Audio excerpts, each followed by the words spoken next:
Solutions can find us working in the margins. Today's world is a tough baseline. It's more difficult than ever to just exist or get by, and it's not getting any easier. Moving forward in today's world has become both an art and a science. Food, clothing, temporary shelter, long-term housing, short-term jobs, temporary employment, or long-range careers. It all takes some help and finesse. Not everyone can do it. It's an art and a science. And let's face it, not everyone is a scientist. Some people need more help than others. The basics like reliable transportation, internet, laundry, a regular shower, even water, those basics we all take for granted. Electricity, these are the challenges of those caught in the net.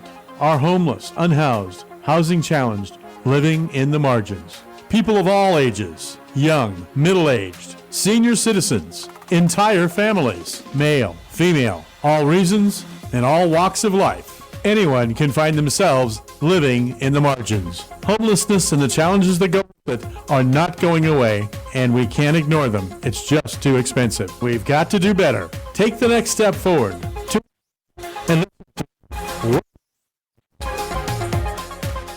Hello, San Bernardino. This is Shazad. Hello, Inland Empire. This is your weekly radio show for a family assistance program, Working in the Margins. And we are on KCAA 1050 AM, 106.5 FM. You can find us at KCAA Radio and KCAA TV on YouTube. We are live on the radio, and this generates like a video, so I tell you the same thing every week, huh?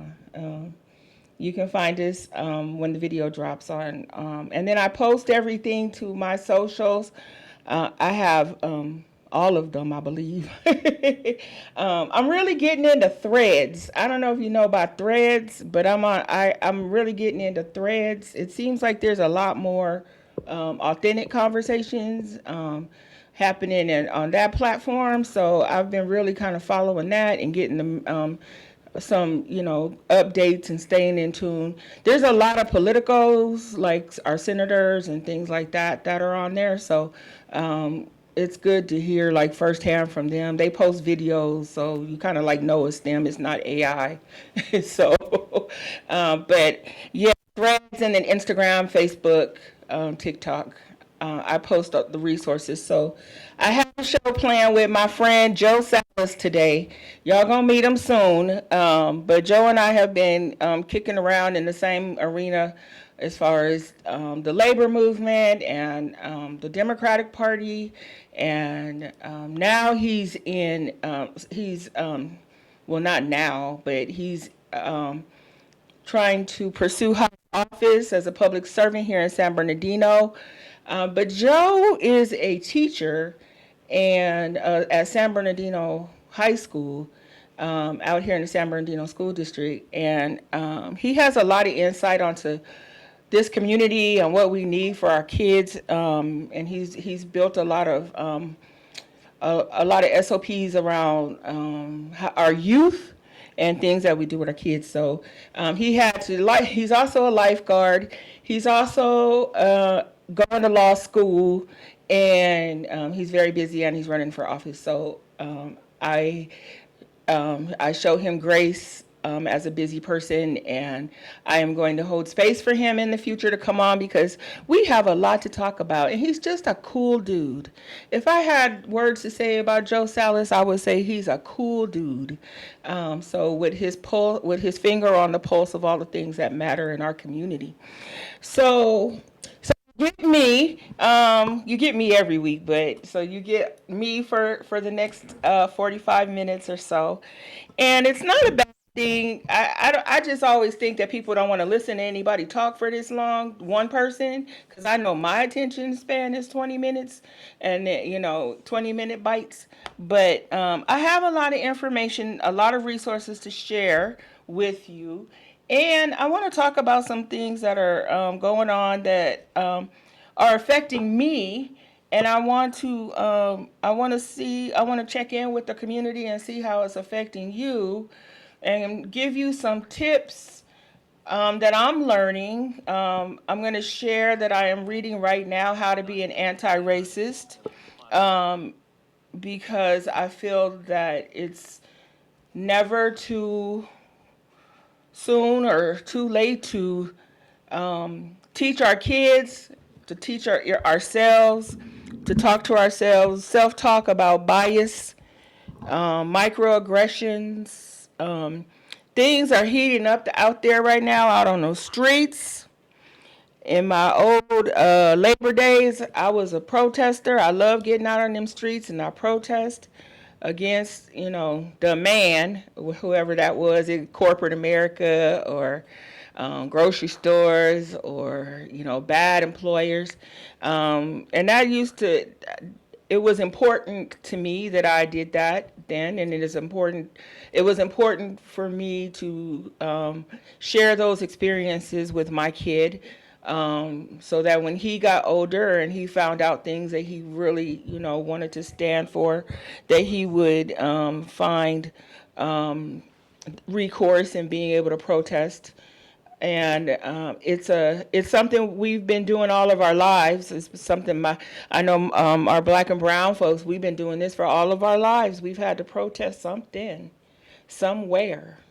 And I guess at 58, I'm just realizing that this is probably just it. We're just always going to be having to protest something. Good administrations, bad administrations. There's always something to get around, either it's public funding, lack of, needing more, grocery store workers needing more. There's so many things that we could get around, and we should, and we having the platform of public protest and peaceful protest it's a right that we have in this country to do that. I don't think this current administration understands that. But I also feel, and I'll share this because I've been giving it a lot of thought. I feel that all of these calling out the National Guard and enlisting the Marines to come to Los Angeles and things, or Southern California to deal with our peaceful protesters or protesters. It's something to take our eye off the ball. It's not, it's a real thing, but it's a fabricated real thing. If you are keeping up with this administration, the bill that they're trying to pass that is going to decimate thousands and thousands and thousands of people on Medicare, it's going, the things that they're doing with the Department of Education, the Department of Labor, the cuts that they're wanting to make, this inane feud going on now between the person that is calling himself the president and a person that he had hired, this billionaire feud, this millionaire feud. I don't know who has billions, who has millions. It's, to me, is all of the hysterics around the military and civil unrest, and I feel it's a fabrication to take our eye off the ball so that we aren't paying attention to some really, really harmful policies that are being decided upon that's going to affect everybody. It's affecting everybody that I know. It's affecting the agency that I work for. Lots of friends. When you're in social service or you're part of the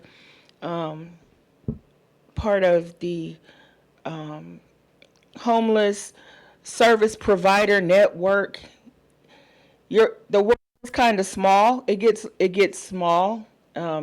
So you're seeing the same people over and over again. You build relationships with them.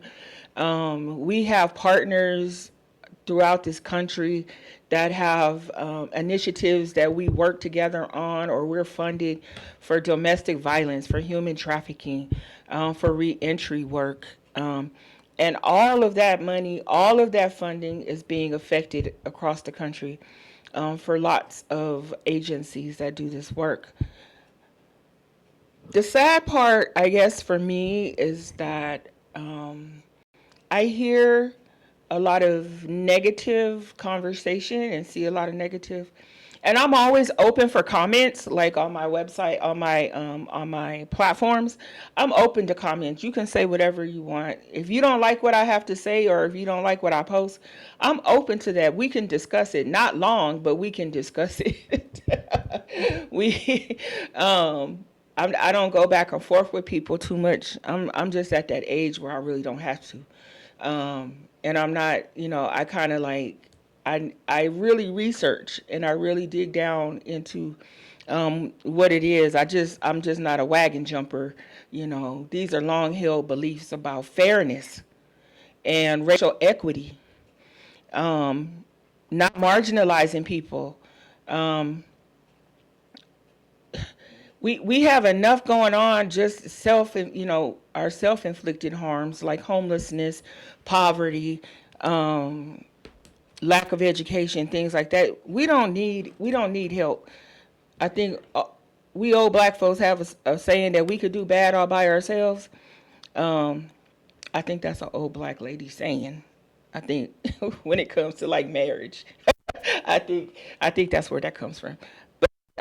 But really, we can do bad all by ourselves. We don't need help to be, to struggle or to feel oppressed. So when folks come along and they make us feel like we're othered, or that we aren't sufficient, or imposter syndrome. I have terrible imposter syndrome. I've had it forever because I've always tried to be in spaces that weren't inclusive, and so I have terrible imposter syndrome that I'm always trying to work through, and so I've become hyper aware of things that other me, or people that I know or love or care about. I don't, there's all people assume things about people's race or ethnicity or their gender, if they're other, if they have, if they've identify as, however they identify. People identify as cats and dogs, and that's what they want to be. That's what they're gonna be. It's not up to me to tell you what you want to be. If I wanted to be a cat tomorrow, and that's just being facetious, I'm saying, but I would have. And this is not new. Prince did it. He became a symbol to protest, right, Eric? Remember when he had that symbol on his face? I remember that. I wanted to write a symbol on my face too, because I was like, this is the way. Protesting um, is important. It's an important tool. Um, but in the meantime, I was talking about how I'm seeing things, I'm hearing things. We're not being nice to each other. I'm seeing things online, and people are saying, "Well, where are all the black people in all of this? Where are the black people in these protests? Where are black people? Why aren't they coming out, to protest? Why aren't they more vocal? Where are black elected leaders? Why aren't they coming out and saying, this is an abomination and this is how horrible and terrible it is?" And I'll tell you, I was right there with a lot of them too. I was like, you know what? This is not my fight. I did what I was supposed to do. I voted for the black lady. We tried to tell you. Um, that was gonna be the best for the country, and now they got the, what do they call it, the f around and find out. Here we are months later, that that probably would have been the best decision, and what's happening right now was unconscionable. We have a man calling himself the president that wants to have a military birthday for his or parade for his birthday. I'm like, since when do we don't do stuff like that here? I don't know. I feel like I'm in a bizarro world, United States of America. Um, but I see it like, um, black people are weak, or black people are lazy, or this is yeah, we need to get rid of some of these undocumented immigrants, because not all of them are workers, or they don't, and man, it's just some really harsh um wondering how everybody's dealing with them. Are we just staying away from the news? I try to stay away, but like I said, I'm in the comments. So if I make comments, people make comments, I make comments back. And I'm open to discussion, but I don't know what to say sometimes to folks when someone asked me recently on my thread, do you agree with anything this administration is doing? Is there anything you can find that you agree with this current administration, anything that they're doing? And I guess under the guise of, if you can find some common ground, then maybe you can understand. No, I cannot find anything, not anything, right now that I agree with that is coming out of the White House. I don't know. Just, they're not messing with all of the funding, so keep not messing with that. There's some funding that's, that's still, coming through, but leave that alone, please. Don't mess with that. But really, there's nothing I can find redeemable right now out of anything. I watched the press secretary. She's horrid. I watched some of the folks that work around this administration, and they're just horrid. Their belief systems are just, terrible for humans.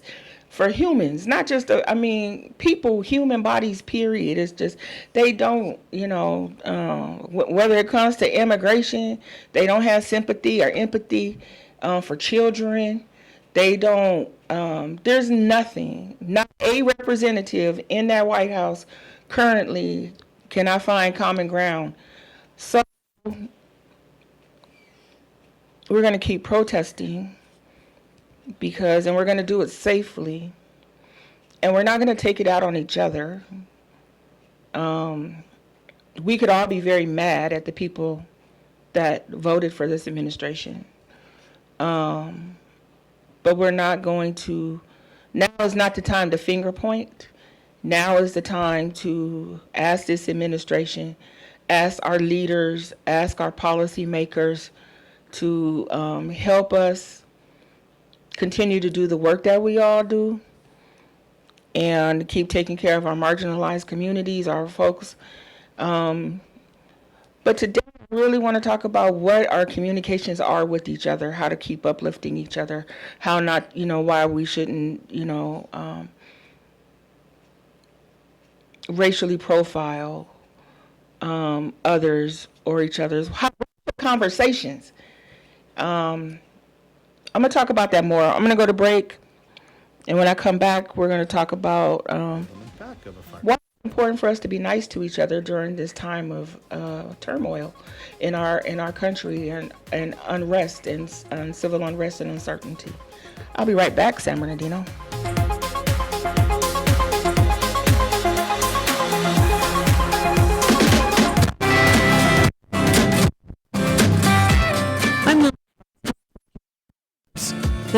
Car clubs and car shows throughout the year. I visited car shows and spoke with the president of Past Pleasures Car Club. He shared about the club, its purpose, and when it first began.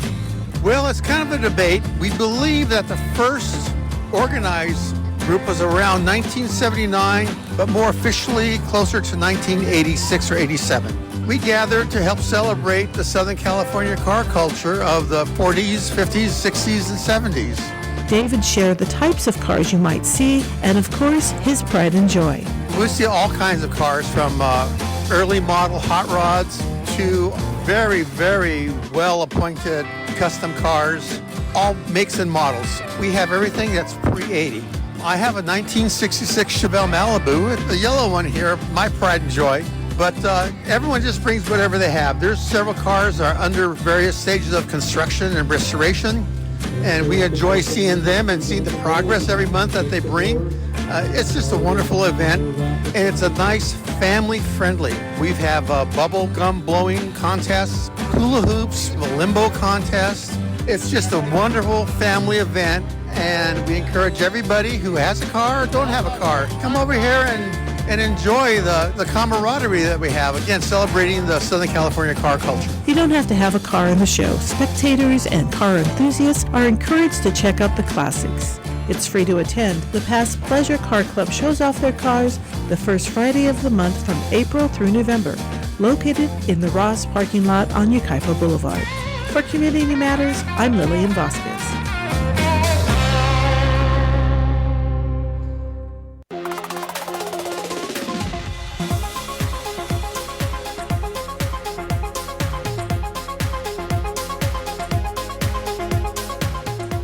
Welcome back, San Bernardino. This is Shazette. You're with Working in the Margins, the Family Assistance Weekly radio show podcast on KCAA Radio, 1050 AM and 106.5 FM.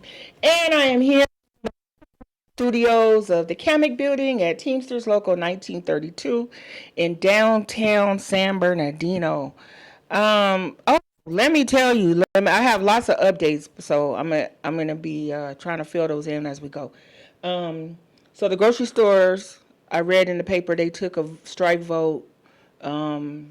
So pay attention to that. It could affect your grocery shopping. They might be trying to hire scabs to replace folks that they feel might be out on strike. So pay attention to that. UFCW. The ones here are 1167 or 1428. So pay attention.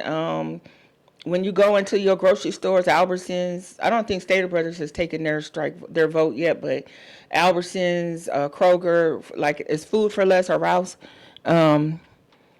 Make sure you check in with your folks that are there, at the store, the workers, the cashiers and everything, and just ask them how they strike, how their negotiations are going, so we can make sure to support them. There's a lot of folks out on picket lines right now. There's some nurses out on some picket lines.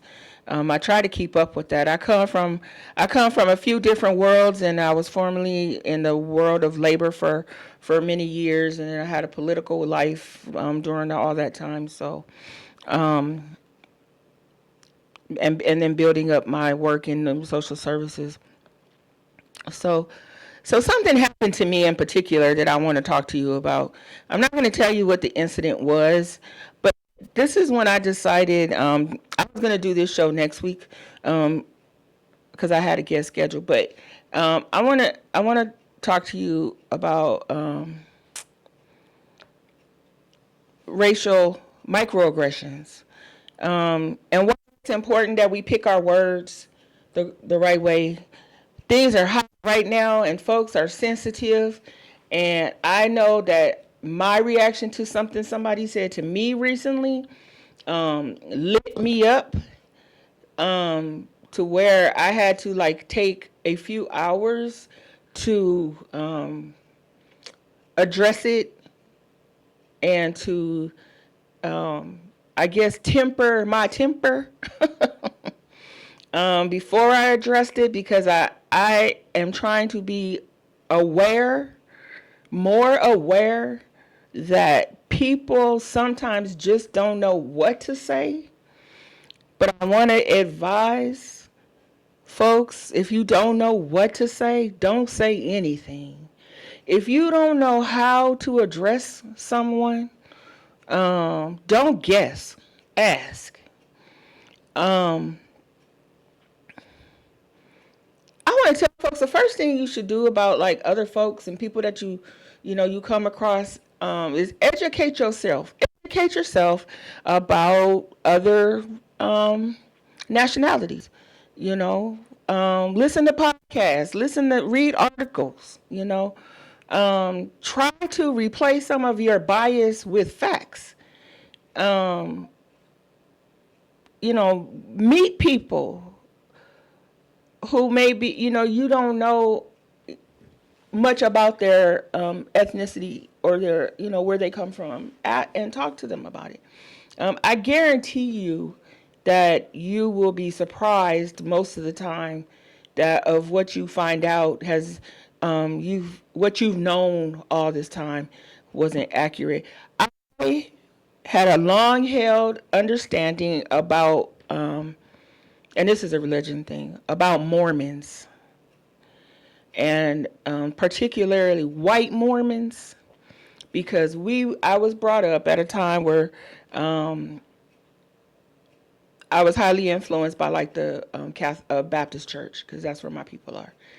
And I had friends I would work with, and I would say, oh, they're Mormon, they have they go to Mormon church, and my ancestors, my people would say, Mormons think that black people are scarred. Our skin is a penance for being the sons of Cain or Abel. Who did the killing? I forget. It was about if you were sons, if we're descendants, but they felt that our color, our skin was a penance. It was a mark. So they thought we were burned because we were descendants of evil. And forever and ever and ever, I believed that. I believed that, and I repeated it. And every time I came across the Mormons, especially the young kids on the bikes in my neighborhood, I would say, but you don't believe in black people. You believe, we can't excel to leadership in your church. You don't feel like we're of equal, And then they called themselves like elders. And I met a wonderful gentleman once, and he said, I need to sit you down and talk to you about what the true tenet is and what the true facts are about that tenet, about that belief. And he dispelled that belief for me. And I felt that was one of the best things somebody could do, because why would you want people to go around thinking something terrible like that about the religion or the faith or the church that you've committed your life to? So he took that time, and so that was an education. So I'm asking you all out there, as we are, as we have this heightened focus and interest on racial division in this country coming from the current administration, that we as civil, smart, educated people with empathy, that we can do better, that we can learn, and we can do better. Examine and challenge your own biases. I do that every day. I do. It's self-reflection. I self-reflect all the time. I have to, because I'm older, and I can get caught up in like the generational biases. These 31s to 40s, they not worth a damn, because they don't want to work, they don't want to do this, they don't want to, I'm not the only one. It's a whole bunch of it, and that is awful. That's awful. I'm in the age group, we all got kids in that age range. Some of us, we still look good enough that people think we in that age range.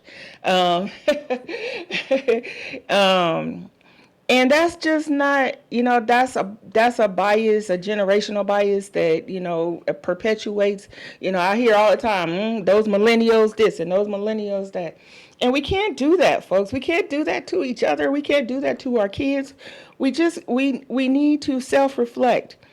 And we need to really increase our self-awareness so that we can challenge our implicit bias. Put in an arena to listen and to amplify marginalized voices.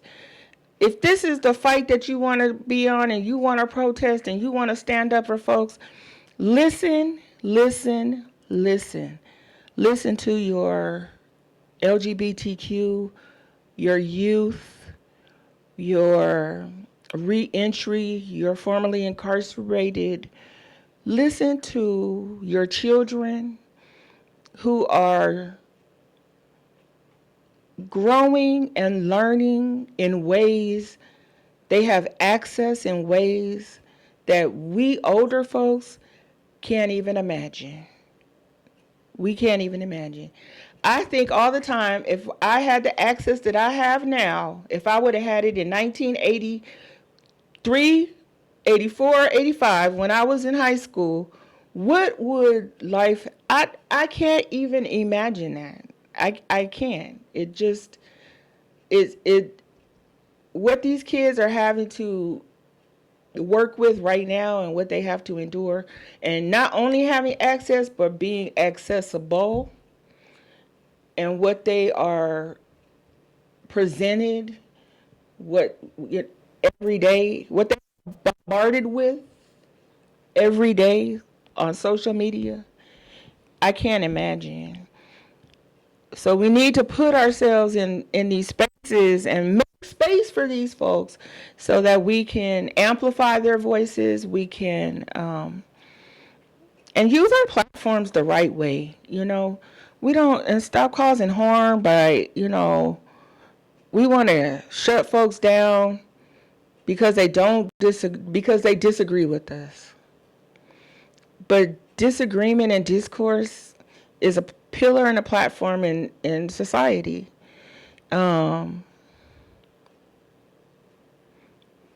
Keep listening. Just listen. We don't need to have the solutions all the time. We don't want to fix it for this generation or for these kids, but we need to hear from these kids what they need from us in order to keep going and to, how do they want us to encourage them to get into this fight, to protest? What do they need from us? Do they even trust us? Adults, do they even trust us? I'm gonna try.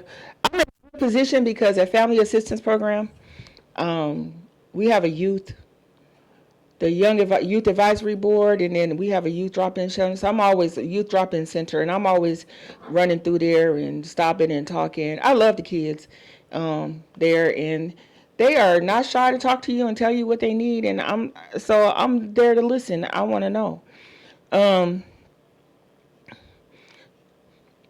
I think that this is probably harder for most folks, but if you practice it, you'll get better at it. And that's speaking up against racism. Speaking up against it. That's hard for a lot of people, to not be silenced when you hear a joke or see something. Being active, they call it being an upstander. It's just basically being an active bystander, and intervene when it's safe, And then if it's not safe for you and it's not safe for the other person, then you need to call and get help. But we need to challenge racist language and behaviors, and keep educating each other about racism. What that looks like. It's important because, especially for our immigrant community, and I'm not going to single out Mexican immigrant, or no. I have clients that are immigrants and they're not from Mexico, they're from other countries. And those folks are just as marginalized as Mexican immigrants. I think all of our immigrants that come here for a better life from wherever, war-torn countries, I think they're all in danger of being stopped at our borders or being deported. I've seen folks say, well, if you're brown, then they're going to single you out. Well, I don't, there's folks I know that are black, brown, otherwise that, we are such a melting pot. I got nieces and nephews that look, they I don't know what looking Hispanic is, but they are mistaken for Hispanic. They are mistaken. I don't understand what that looking black or looking Hispanic. I don't know. That's why I've never understood this immigration stuff. Because how can you look like, we all look like everything.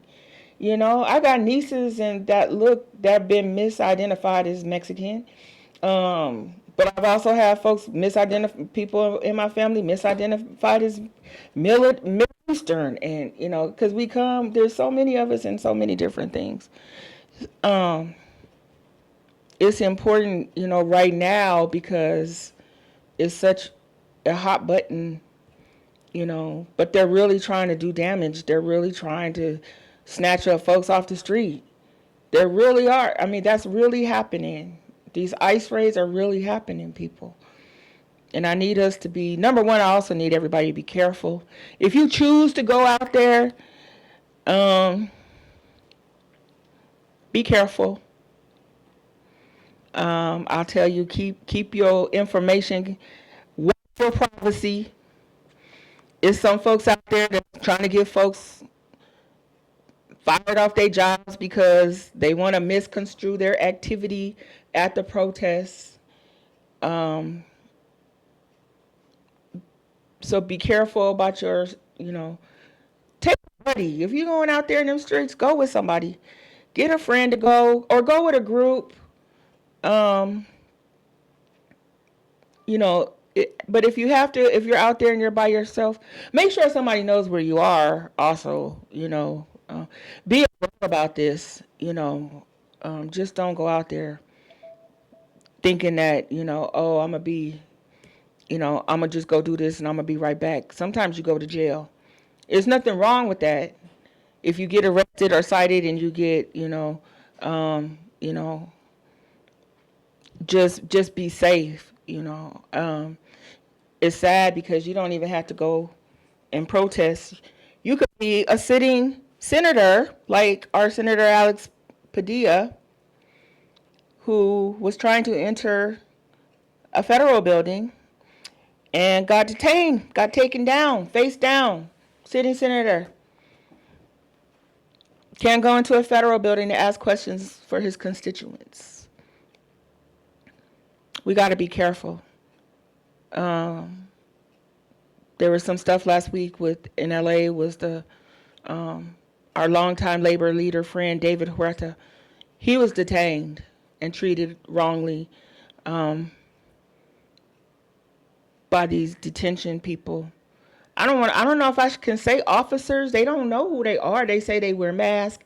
They don't have proper identification. I'm not sure who's doing it, which is even scarier. Because if you don't know, it used to be back in the day, and I say back in the day, I'm like talking the early 2000s.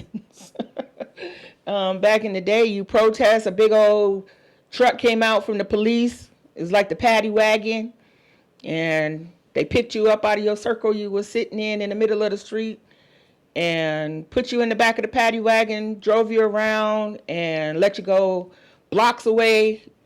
So now by the time you walk back to your car from wherever they let you off, everything's over, but everybody's home safe and nobody, we know what peaceful protest is. And I think that California is really good about peaceful protest. I would like to say that we are a hippy dippy state. We are hippies. We're a bunch of hippies, really do. We like to sing and we like to chant and we like to, play music and we like to have our kids out there and blowing bubbles and, that's our peaceful protest. I have not seen a protest yet that now looting and tearing up the city and setting shit on fire, that's illegal. That's a crime. We don't support crime. We support protest. So anything, that law enforcement is assigned for law enforcement can handle. But we don't need law enforcement. We don't need the Marines or the National Guard to come handle, protesters that are just trying to teach their kids how to fight and stand up for something, peacefully. If you do this, just be aware of your surroundings. Have an exit plan. If things get too out of hand and you start to feel like, it's going to be some more escalated, responses, go ahead and get out of there. Leave the area. I'm never going to tell you not to go. I'm never going to tell you not to be there and not to protest. I won't do that. That's up to you. I don't have that privilege of telling you that. I don't come from that world. I come from a world where we have to protest sometimes about things. As a woman, as a black person. Also, avoid confrontation if you can. Avoid the confrontation. I've been to protests and a part of protest where I held a sign, barely spoke, with a bunch of other people. We walked and walked in circles and maybe a chant here and there, and it was just as impactful.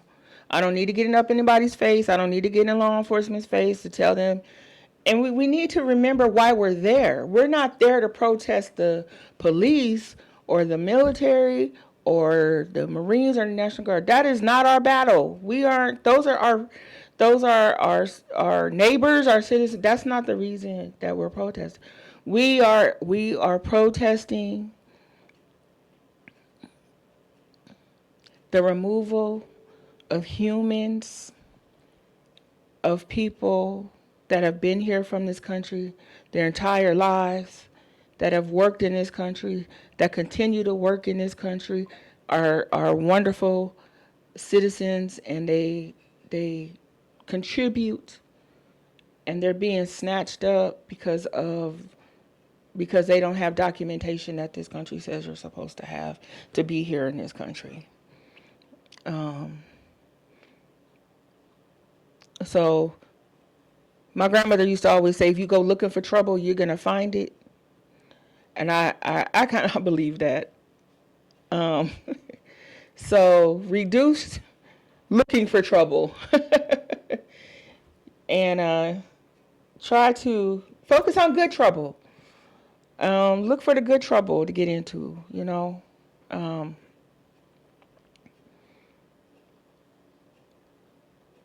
And when you're talking to folks, so I'm gonna run down. Somebody sent me this because I said, you know, what are some examples of racial microaggressions? And this goes for everybody.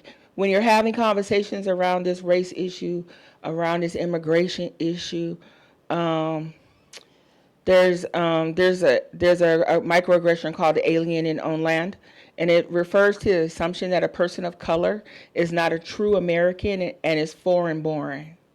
Okay? And that is what is going on right now. They're just taking up people assuming that they're undocumented because of the color of their skin. It's that simple. We're gonna practice not saying things like, where are you really from? Or complimenting on them speaking good English. We're not going to do that. That's othering. Ascribing intelligence. We do this a lot to our our Asian populations, our Indian populations, and that involves assigning intelligence or competence to a person of color based on their race. So, saying things like you're a credit to your race. Somebody said that to me before. You're a credit to your race. I used to hear that a lot, actually. Or expressing that but a surprise that someone is of a certain race is so articulate. And we used to do, I used to get that from my own people because I grew up out here, and then I would go back to my family like in South Central, and they would be like, oh, she talks so proper. She learned, she's so proper. You talk proper. I used to hate that. Because I didn't understand. I felt it was discriminating to me. It was just, it was discriminating. So, I think this is, to me, one of the worst ones is color blindness. And that's to say, when people say, I don't see color, or there's only one race, the human race, no, that's not good either. That's not good either. That's, we need to identify differences in people because people are different. We need to do that, and that's fine. it's a great way to have conversation around, differences, and you're getting to know people, and you're being exposed to different races and different ethnicities. When people say, and I've heard that too, oh, I'm good, I'm cool, I don't see color. Well, then you don't see me. How can you see me? Assuming people have some type of criminality or criminal status because of the color of their skin. And we perpetrate this as a society from days old long ago by making it a difference between a white crime, white collar crime, blue collar crimes, little black this and little white that, something's not significant because it's white, but if it's, it's we need to, this comes out, I think I'm trying to see if I've had experiences with this. Yes, I have been followed around in a store. I've been followed around in the store, and that's where that comes. People think, or even when I've walked up on some folks, it's always little old white ladies. They want to clutch their pearls and clutch their purse, so because they think you're gonna rip them off right there in the daylight,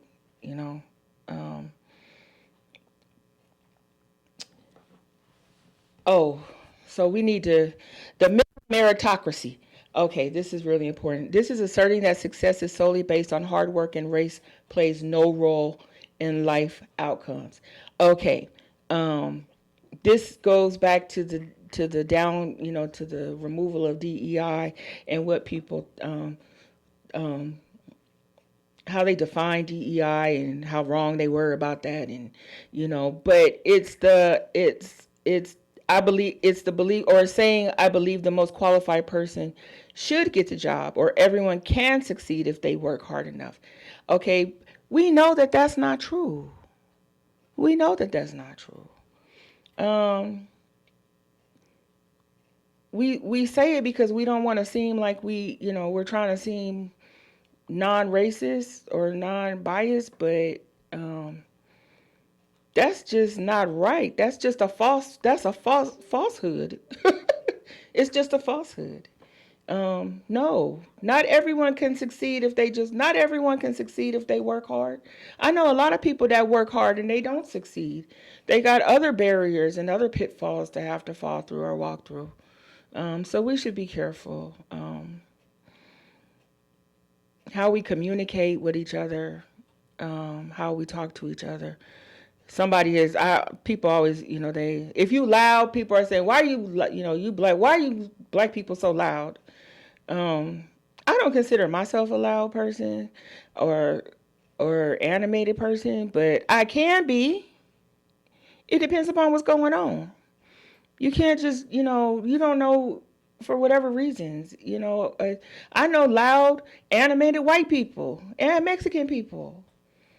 So assuming that black people are, we have the license on being loud or animated, that's a microaggression.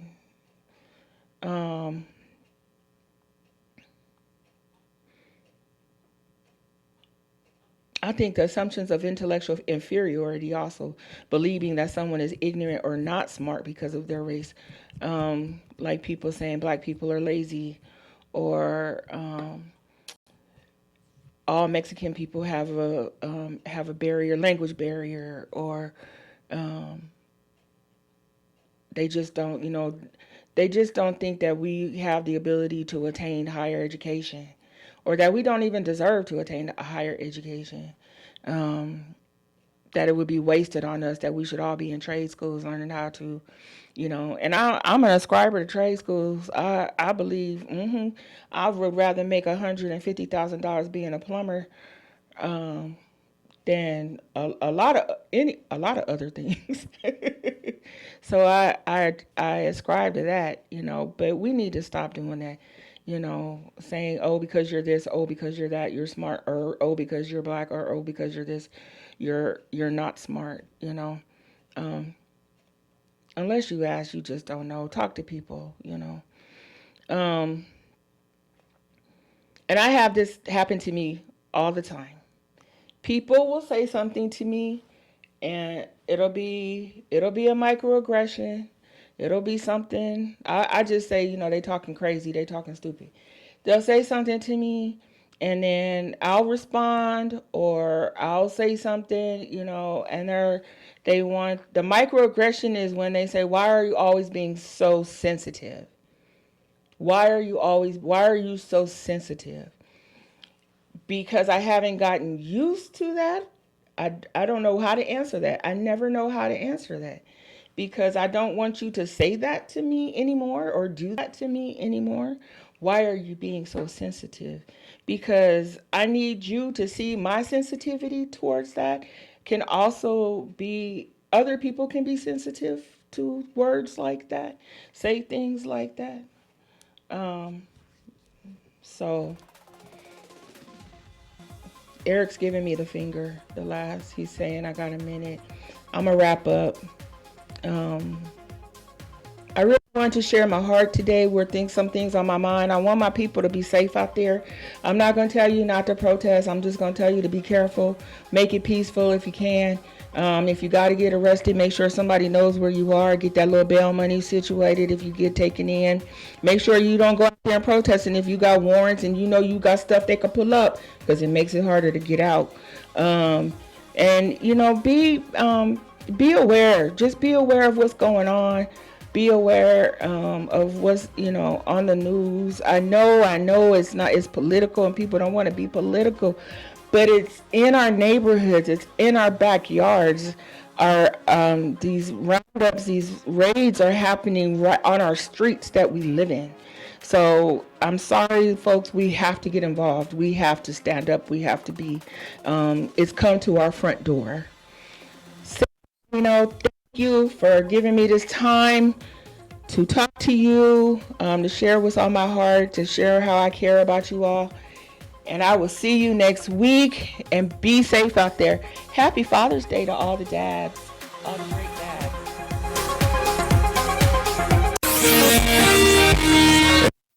On